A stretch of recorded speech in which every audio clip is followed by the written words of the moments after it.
ചിലർ അറിയാമോ പ്രിയപ്പെട്ട സഹോദരങ്ങളെ, ഒരു തുണ്ട് കയറി അവരുടെ ജീവിതം അവസാനിപ്പിക്കുവാനായിട്ട് ശ്രമിക്കും. പ്രിയ ദൈവമക്കളെ, ചിലരെന്ത് ചെയ്യുമെന്നറിയാമോ? ശാരീരികമായി പീഡനങ്ങളെ ഏൽപ്പിച്ചിട്ട് ഇനി എനിക്ക് ജീവിക്കുവാനേ വയ്യ, ഞാൻ മരിക്കുവാനായി പോകുന്നു എന്ന് പറഞ്ഞുകൊണ്ട് കുടുംബവും മക്കളെയും പ്രിയപ്പെട്ടവരെയും എല്ലാം ഉപേക്ഷിച്ച് പോകുന്ന അനുഭവം ഉണ്ടാകും. എന്നെ കേൾക്കുന്ന പ്രിയ ദൈവമക്കളെ, ഇതെല്ലാം ഒളിച്ചോട്ടങ്ങൾ മാത്രമാണ്. ഇവിടെ ഇരിക്കുന്ന അനേക ദൈവമക്കളുടെ ജീവിതത്തിലും ഇതുപോലെയുള്ള പ്രതിസന്ധികൾ കടന്നു വന്നിട്ടുണ്ടെന്ന് ഞാൻ വിശ്വസിക്കുകയാണ്. എന്റെ ജീവിതത്തിലും ഉണ്ടായിട്ടുണ്ട്, നിങ്ങളുടെ ജീവിതത്തിലും ഉണ്ടായിട്ടുണ്ട്.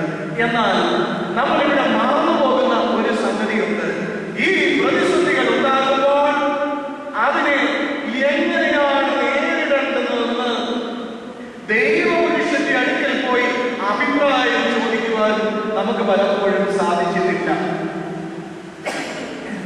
ഇതാണ് നമ്മളുടെ കുഴപ്പം. നമ്മൾ ഈ ദൈവഭക്തന്മാരുടെ ദൈവപുരുഷന്റെ അടുക്കൽ ചെന്ന് അഭിപ്രായം ചോദിക്കുവാനായി ശ്രമിക്കാറില്ല.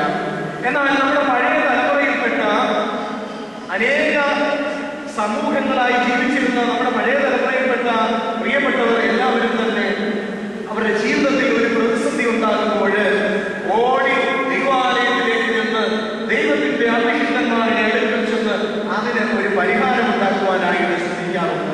എന്നാൽ ഇന്ന് ഈ പരിഹാരം അന്വേഷിച്ച് ദൈവാലയത്തിലേക്കോ ദൈവത്തിന്റെ അഭിഷിക്തന്മാരുടെ അടുക്കിലേക്കോ പോകാതെ സ്വയം ഈ പ്രശ്നത്തിന് പരിഹാരം ഉണ്ടാക്കുവാനും അതുപോലെ തന്നെ ലോകപ്രകാരമുള്ള പരിഹാരം ഉണ്ടാക്കുവാനുമാണ് ശ്രമിക്കുന്നത്. പ്രിയ ദൈവമക്കളെ, ഇവിടെ ഇസ്രായേൽ മക്കൾ മോശയുടെ അടുക്കൽ ചെന്ന് പറയുകയാണ്. അവരോട് പറയുകയാണ്, ഒന്ന് ദേഷ്യപ്പെട്ട് കാണും, അല്ലെങ്കിൽ ഒന്ന് പ്രയാസപ്പെടുത്തി കാണും.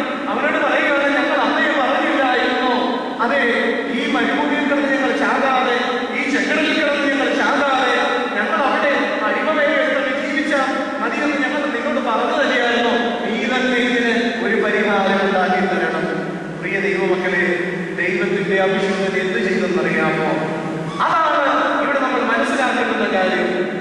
ഒരു പ്രതിസന്ധി വന്നപ്പോൾ, ഒരു പ്രയാസം വന്നപ്പോൾ, വിഷമങ്ങളുമായി ദൈവജനം ദൈവപുരുഷന്റെ അടുക്കൽ ചെന്നപ്പോൾ ദൈവപുരുഷൻ ഇതാ ദൈവസന്നിധിയിലേക്ക് കരങ്ങൾ ഉയർത്തി, കരങ്ങൾ മലർത്തി യഹോവയോട് ചോദിക്കുന്നു, കർത്താവേ, യഹോവയായ ദൈവമേ, നീ ഭുജവീര്യം അതുപോലെ ബലവും നൽകി ഈ ഇസ്രായേലിന്റെ അടുക്കൽ നിന്ന് കൊണ്ടുവന്ന ഈ ജനത്തെ ചെങ്കടലിൽ താഴ്ത്തി കൊല്ലുവാനോ ഇവരുടെ കയ്യിൽ കൊല്ലുവാനോ ആണോ നീ കൊണ്ടുവന്നത്?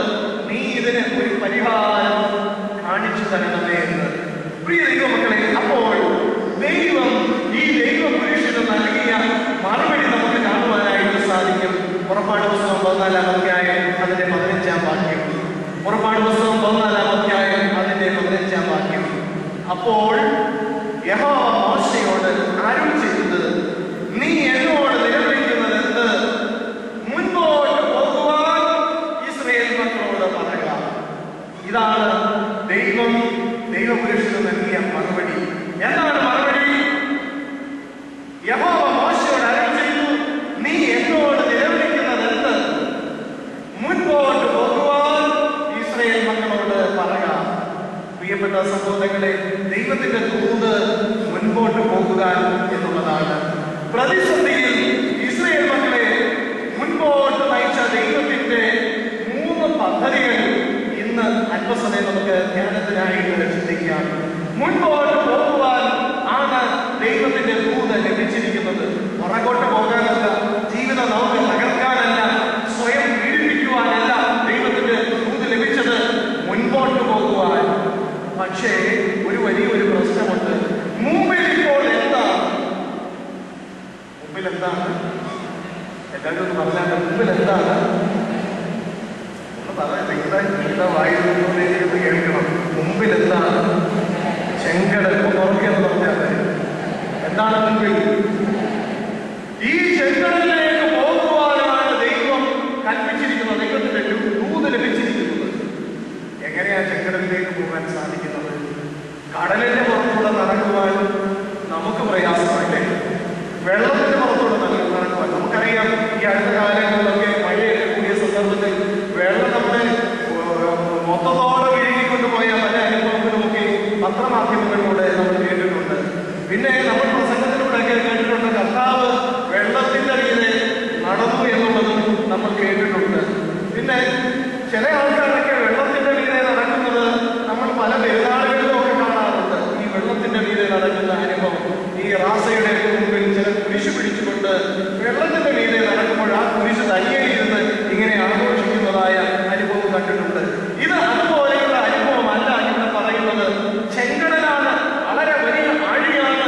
ഈ ആഴിയിലൂടെ മുന്നോട്ട് പോകുവാനാണ് പ്രിയ ദൈവമക്കളെ ദൈവത്തിന്റെ ദൂത്.